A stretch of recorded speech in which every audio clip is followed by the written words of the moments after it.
Former police officer James Aren Duckett had almost 38 years on death row to prove his innocence. He had the chance to test DNA evidence in 2004. He said no. For the next 22 years, he did nothing. But the moment Florida Governor Ron DeSantis signed his death warrant in February 2026, suddenly James wanted that DNA test. And it worked. On March 26, 2026, 5 days before his scheduled execution, the Florida Supreme Court stopped everything. The DNA results came back inconclusive. The state asked the court to let the execution proceed, but the court said no. As of today, the man convicted of strangling and drowning an 11-year-old girl is still alive on death row. From his cell on death watch, he wrote that he missed music. That being alone was draining. He wrote that Florida's clemency system has become a joke. Here's what he didn't write about, though. On May 11, 1987, he asked a store clerk the name and age of an 11-year-old girl, put her in his patrol car, and drove into the night. She was found the next morning in a lake less than a mile away, strangled and drowned.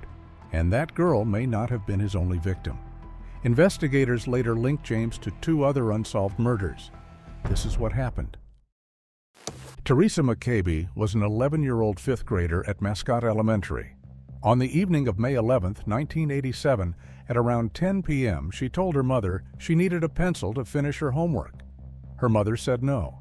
She didn't want her to leave the house that late. But Teresa said, "Mom, I won't take but 5 minutes." So her mother let her go. She walked to a convenience store near her home. Minutes later, she left the store with a 16-year-old boy who had been doing laundry next door. The two walked over to the store's dumpster and talked for about 20 minutes. That's when James Duckett pulled up in his patrol car. James was 29 years old and just 7 months into his career as a police officer. He was the only cop on duty that night, working a 7 p.m. to 7 a.m. shift. The entire town of Mascotte was his responsibility, and his alone. James went inside the store first and asked the clerk about the girl. "What's her name? How old is she?" The clerk told him Teresa was between 10 and 13 years old. James said he was going to check on her, then walked outside toward the dumpster. According to James's own testimony, he questioned the children and told Teresa to go home. I said, "Listen," I said, "it's getting close to 10:30. I said, I want you to go straight home." He said he reminded Teresa about the 10:30 p.m. curfew for minors. But when the boy's uncle arrived at the scene, James and Teresa were still standing near the patrol car. James sent the uncle and the boy away, and once they were gone, he placed Teresa in the passenger seat of his patrol car, shut the door, walked around to the driver's side, and drove away with her. The uncle also testified that he never saw Teresa touch the hood of the patrol car. We'll come back to that later. At around 11 p.m., Teresa's mother walked to the convenience store looking for her daughter. The clerk told her that Officer James may have taken Teresa to the police station. Teresa's mother and her sister spent the next hour driving around Mascotte. They didn't see a single police car, so they drove to the Mascotte police station. But nobody was there. An 11-year-old girl was somewhere in the dark, and the only officer on duty was nowhere to be found. So they drove to the nearby Groveland police station and reported Teresa missing. Teresa's mother then returned to the Mascotte station and waited. 15 to 20 minutes passed before James finally showed up. And when he did, he told her he had spoken with Teresa at the store, that she had been in his patrol car, and that he had told her to go home. Teresa's mother filed a missing person report with James himself. After taking the report, James drove to Teresa's home to get a photo. At first, it seemed like he was taking initiative, trying to help move the search forward. He even called the police chief, saying he had already made a flyer and didn't need any assistance. But then, things started to feel off. He brought the flyer to the convenience store, only to tell the clerk not to post it, claiming it wasn't a good picture. He said he would return with a better one, but he never came back. A recording of James's radio traffic that night revealed something troubling. Between 10:50 p.m. and 12:10 a.m., there were no transmissions at all. Over an hour of complete silence during the exact window Teresa disappeared. But it gets worse. A clerk at another store later testified that while police usually drove by every 45 minutes to an hour, James had come by at 9:30 p.m. and didn't return until he brought the flyer later that evening. He was supposed to be out on patrol. Where was he? The next morning, a fisherman made a grim discovery at Night Lake, less than a mile from the convenience store. At first, he wasn't sure what he was seeing, but when he alerted authorities, the police chief quickly confirmed it. It was Teresa. The search was over. The medical examiner testified that Teresa had been sexually assaulted while she was still alive, then strangled and drowned. Teresa McAbee was just 11 years old. She had never engaged in any sexual activity before that night. The investigation zeroed in on James immediately. He was the last person seen with Teresa. He was the only officer on patrol that night, and the circumstantial evidence kept piling up. A technician from the sheriff's department examined tire tracks found at the murder scene near Night Lake and noticed they were very unusual. While leaving the crime scene, he saw that the tracks left by a Mascotte police car appeared similar, and an expert at trial confirmed it. The tires were Goodyear Eagle Mud and snow tires, designed for northern driving, rarely seen in Florida. The local tire center had only received 2 sets of those tires by mistake during its 9 years in business, and these sets had been placed on the 2 Mascotte police cars. Then there were the fingerprints. Both James and Teresa's prints were found on the hood of his patrol car. Her prints showed she had been sitting backwards on the hood and had scooted up the car. All identified with Teresa McAbee. She goes here, here, here, and keeps moving up, and then finally there's one that's completely turned sideways in this position here. But James kept denying it. Sir, she had not been on the hood of my car. Nobody was sitting down at any time on the hood of my car. Are you telling us that's not her fingerprints? Like I said, she was not sitting on my vehicle. Meanwhile, blood was found on Teresa's underwear and was discovered on her jeans. But none of it was found in or around James's patrol car. And then the most controversial piece of evidence: a single pubic hair found inside Teresa's underwear. FBI Special Agent Michael Malone concluded there was a high degree of probability that the hair belonged to James. We'll come back to Agent Malone because years later, what investigators discovered about him would call this entire piece of evidence into question. Before his arrest, James gave a statement denying he drove to the lake that night. He said Teresa was never on the hood of his patrol car. He claimed he stopped for coffee after the girl went home. But the prosecution wasn't done. James was supposed to protect the people of Mascotte, Florida. That was his job. That was the oath. But 3 young women came forward to testify about what he actually did with that badge while he was on duty as a police officer. All 3 were petite, just like Teresa. One testified that in early 1987, James had picked her up while she was looking for her boyfriend, and while in the patrol car, placed his hand on her shoulder and tried to kiss her. Another described something that happened on May 1st, 1987, just 10 days before Teresa was murdered. She was walking alone along the highway when a patrol car pulled up beside her. James offered her a ride and she got in. She probably thought, well, he's a police officer. He'll take me home. But instead of taking her where she needed to go, he drove her to an orange grove, miles from anyone who could hear her. Out there, alone in the dark with a uniformed officer, he placed his hand on her breast and tried to kiss her. A third woman testified that she had met James at remote locations on multiple occasions while he was on patrol. Each time she performed oral on him. Each time he was on duty, in uniform, in the patrol car that was supposed to be protecting the streets of Mascotte. The prosecution revealed that this wasn't a one-time lapse. This was how James operated. He used the badge, he used the uniform, and he used the patrol car, the same car Teresa was last seen getting into. He found women and girls who were alone, drove them somewhere isolated, and did whatever he wanted. The only difference with Teresa is that she didn't come back. James was arrested and charged with first-degree murder. He was suspended from the police force on June 16, 1987, and fired 3 days later. His career as a police officer had lasted exactly 7 months.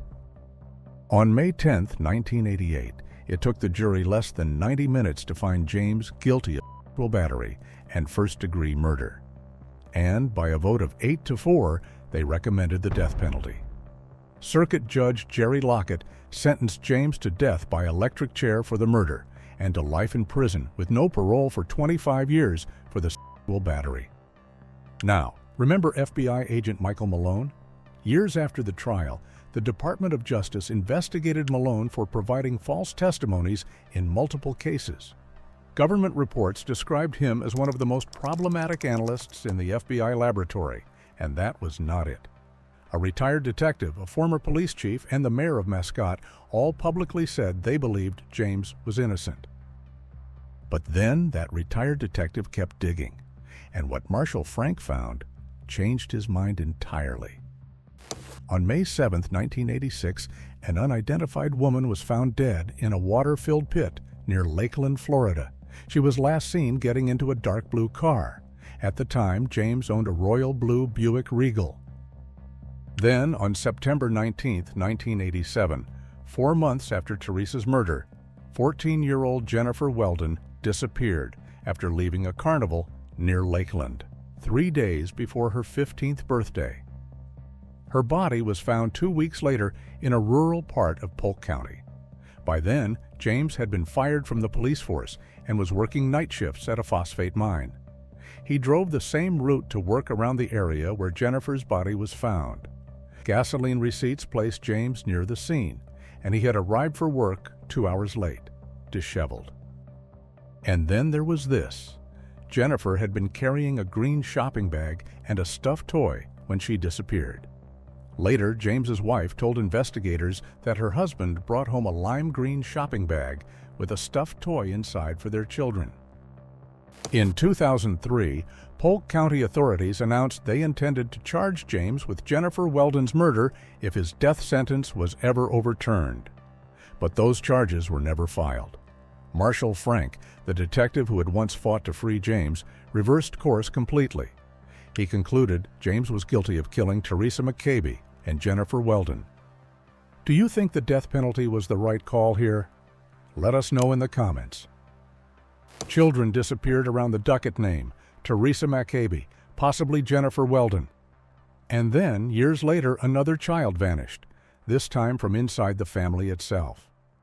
James had a son named Joshua, who was just 3 years old when his father was sent to death row. Joshua grew up, married, and had a little boy named Trenton. On August 27, 2006, 2-year-old Trenton vanished from his bedroom in Leesburg, Florida. His mother, Melinda, claimed someone cut through the window screen, but investigators found Trenton's toys and sonogram photos in a dumpster at the apartment complex. Melinda refused a polygraph, and she failed a voice stress test, and nobody besides Melinda had seen Trenton alive since the day before she reported him missing. 2 weeks later, CNN's Nancy Grace grilled Melinda on live television. The next day, before the interview even aired, 21-year-old Melinda took her own life. Trenton Duckett has never been found. He would be 21 years old today. From his cell on death row, James kept photos of his grandson pinned to the wall. Investigators questioned him about the disappearance, but they found no connection. During his 38 years on death row, James filed appeal after appeal, but every single one was denied. The courts consistently ruled that even if the hair evidence was questionable, the tire tracks, the fingerprints, the radio silence, and the eyewitness testimony all pointed to one person. In 2003, a judge granted James the chance to test a sample found on Teresa's jeans, DNA testing that could have proven his innocence once and for all. But in 2004, James declined to have it tested. He let the deadline pass without filing a single motion, and for the next 22 years, he did nothing. On February 27, 2026, Florida Governor Ron DeSantis signed James's death warrant, the 5th death warrant he signed that year. In a piece he wrote from Death Watch, James described the moment the warrant arrived. He told friends on his wing that if a transport van came through the back gate, it would be for him. And at approximately 5:10 p.m., he watched two vans pull through the gate from his cell. Footsteps came down the hallway. The warden, with several officers, stopped at his cell. "It's time. The governor has signed your warrant." James was stripped, searched, handcuffed, shackled, and transported to Q Wing, Death Watch. He was placed in the third cell. In the first cell was Billy Kearse, days from being executed. In the second was Michael King, set for March 17th. Both have since been put to death. His legal team called on a secure line as soon as he arrived. He was allowed to call his brother Donnie and tell his family he was okay. Then the waiting began. 30 days. An officer was stationed in front of his cell 24 hours a day, 7 days a week, logging everything he did. James wrote that he missed emailing. Messages from family and friends came through the prison system, printed out and brought to his cell. James wrote that he missed music, that the silence was constant, that being alone like this was draining. He wrote that Florida's clemency system has become a joke. He said that no matter how a person changes through education, faith, or simply growing older, none of it seems to matter. He wrote, "I am not now who I was then," and that he waited, never knowing if or when my time would come. Until it did. Teresa McAbee's mother didn't get letters from her daughter. She got a body pulled from a lake. But James missed his music. James's execution was scheduled for March 31st, 2026 at 6 p.m. at Florida State Prison. And suddenly, after 22 years of silence, James wanted that DNA test. He had refused it back in 2004, but now he wanted it anyway. He waited 38 years, and then filed for it the moment the death warrant landed. The results came back inconclusive. They did not prove he was innocent. The Attorney General asked the court to lift the stay and let the execution happen, but 6 of the 7 justices said no. The death warrant expires on April 7, 2026. If the court does not act before then, the governor will have to sign a new one. As of right now, James Aren Duckett is 68 years old. He has spent 37 years, 9 months, and 1 day on death row, and he is still alive. Do you think the court made the right call, or should the execution have gone ahead? Let us know in the comments. And if you think this story deserves to be heard, subscribe so you don't miss what happens next.